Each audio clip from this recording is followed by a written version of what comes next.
عليكم ورحمة الله وبركاته. كلمة صغيرة لحبايبنا اللي بيقولوا اللي احنا مكبرين الموضوع قوي وواخدينه لحتة فتنة طائفية، وعلشان خاطر المتهم مسيحي فاحنا مكبرين الموضوع واحنا دواعش وارهابيين وحاجات كتير يعني زي كده. وفي الراجل بتاع المسجد اللي اغتصب واحدة واعتدى على واحدة ومحدش اتكلم. لا لا لا لا، اسمعوا بقى، اسمعوا كلكم، الكل اتكلم.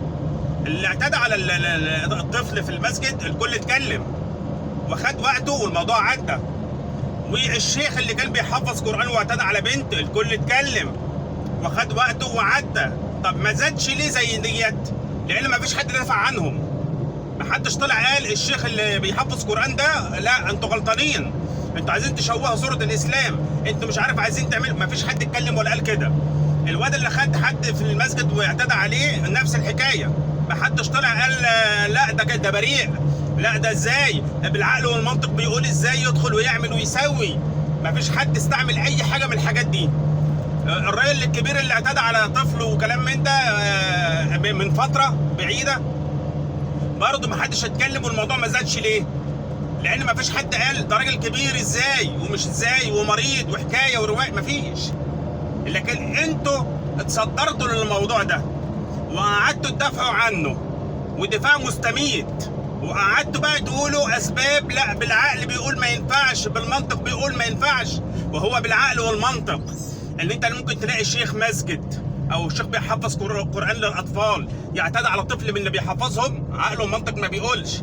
العقل والمنطق بيقول الراجل اللي كان عنده 65 سنه ولا 70 سنه وكان مريض وكان ماشي بيكحكح واعتدى على حد، ده كان برضو عادي عقل ومنطق. بس احنا ما قلناش حاجه وقتها لانه ما فعلا ناس مرضى، ناس مريضه نفسيا، ناس قذره. فهنعلق ونقول ايه؟ هندافع ليه؟ ده راجل مجرم. لكن انتوا عارفين ان ده مجرم ومتهم والطفل اقر وبتدافعوا. طب بتدافعوا ليه؟ ما هو ده اللي بيجنن الناس بقى. انتوا بتدافعوا ليه؟ ليه ده؟ وليه كل الكلام وكل المبررات واحده؟ ليه الشيخ بتاع المسجد كل حد بيعلق بيجيب سيره الشيخ بتاع المسجد؟ يبقى مين اللي زود الموضوع ومين اللي خلى فيه كلام كتير ومين اللي خلى الناس تنتبه؟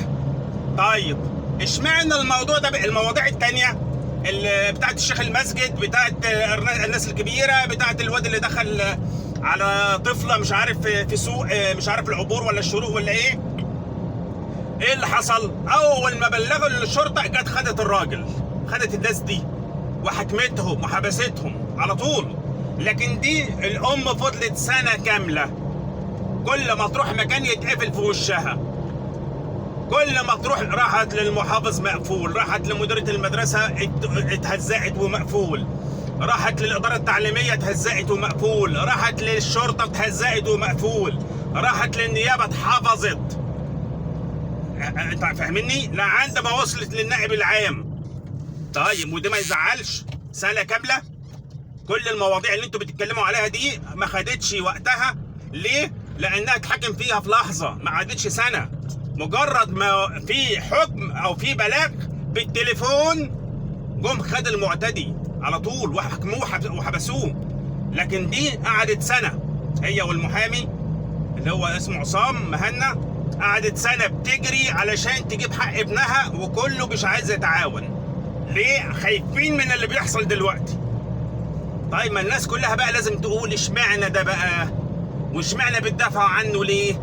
عارف لو كنت طلعت قلت لا في قصد ده قذر، لا ده لا يمثلنا، ده في 60 داهيه اتحاكم خلاص في 60 داهيه واحد واخطأ، ايه المشكله؟ القانون يطبق على الكل. ما كانش حصل كل اللي حصل ده. لو كان من اول بلاغ خالص تم القبض عليه واتسجن والموضوع مش طبيعي للام ما كانش حصل كل الحاجات دي. لكن اعتبارات ليكوا انتوا علشان عاملين حساب حاجه زي كده وعاملين حساب ان انتوا ما تزعلوش، حاولوا يصفوا الموضوع وحاولوا يرضوا الدنيا وحاولوا يدفعوا تعويضات وحاولوا يدفعوا فلوس وحاولوا يرضوا بكل الطرق وضغطوا ضغط كبير جدا علشان الموضوع يبقى فيه تنازل. ليه؟ علشان خاطر الكلام ده، الحته اللي انتوا عايزين تجرونا ليها دي. احنا ما فيش اي مشكله عندنا خالص، لو كان الموضوع مش طبيعي زيه زي اي حد، ايه المشكله؟ لكن دفاعكم المستميت هو اللي خلى الناس تاخد بالها. التأخير في الاستجابة لطلب الأم اللي هي تاخد حق ابنها، هو ده اللي خلى الناس تاخد بالها. فيا جماعه ما الموضوع بسيط خالص، وانتوا اللي كبرتوه، احنا ما كبرناش حاجه ولا في اي حاجه حصلت. انتوا اللي كبرتوه بدفاعكم عن الشخص المتهم ده اللي ما ينفعش اصلا. انا عايز اعرف، انت مش مكسوف وانت بتدافع عنه؟ انت مش مكسوف وانت بتدافع عنه؟ انت مع ان الكل ده بعد ما اتقبض عليه الكل طلع يتكلم بقى، اولياء الامور اللي في المدرسه طلعوا يتكلموا، البنت العامله نفسها طلعت اتكلمت، الناس في المنطقه عنده طلعوا يتكلموا. طب انتوا عايزين اكتر من كده يعني؟ ولسه لحد دلوقتي برضه بتدافعوا. طب ما تطلعوها من الحته دي وسيبوها، اللي ده واحد حيوان قذر معتدي، يتكلموا، حطوه في المكانه ديت والموضوع هينتهي.